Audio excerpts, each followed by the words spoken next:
Hello everyone, so today we are going to talk about goniometer.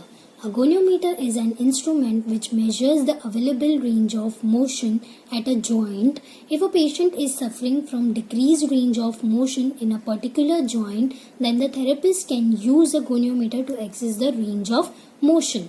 The term goniometry is derived from two Greek words. One is gonia, means angle, another is metron, means measurements. Now, types of goniometer.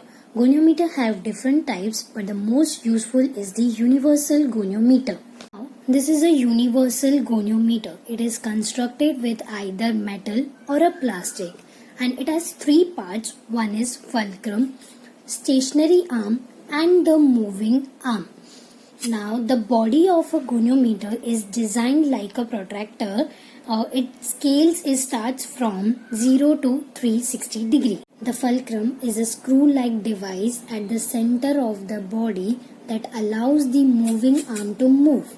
The stationary arm is aligned with the inactive part of the joint's measure, while the moving arm is placed on the part of the limb which is moved in the joint's motion. Now, range of motion. Range of motion can be defined as the amount of motion available at a joint. Each specific joint has a normal range of motion which is expressed in degree. At shoulder joint, the range of motion of shoulder flexion is from 0 to 180 degree. Shoulder extension is from 0 to 40 degree. Shoulder abduction is from 0 to 180 degree. Internal rotation is from 0 to 80 degree and external rotation is from 0 to 90 degree. At elbow joint, the range of motion of elbow flexion is from 0 to 150 degree. Elbow extension is 0 degree. Procedure. Ask the patient to acquire recommended testing position. Place the joint in 0 position. Stabilize the proximal joint component. Before using goniometer, ask the patient to move distal joint component to complete range until end field is determined. Now palpate bony landmark, align the goniometer, read and record the measurement.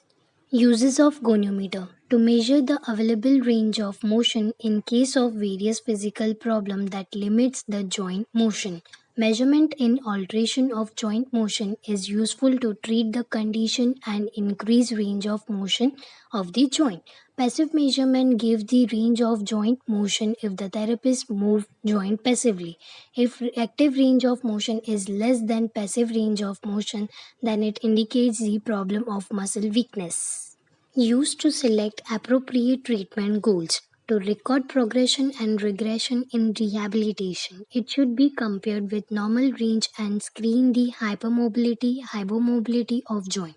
To screen the limitation of motion of particular range. To identify abnormal condition related to muscles, tendons and joints such as contracture, decreased range of motion due to disuse or injury. Indications are joint injury, skin and muscle tightness, joint stiffness, spasticity and muscle weakness. Contraindications are joint inflammation, recent injury, recent fracture, open wound, malignancy and joint dislocation. Thank you for watching.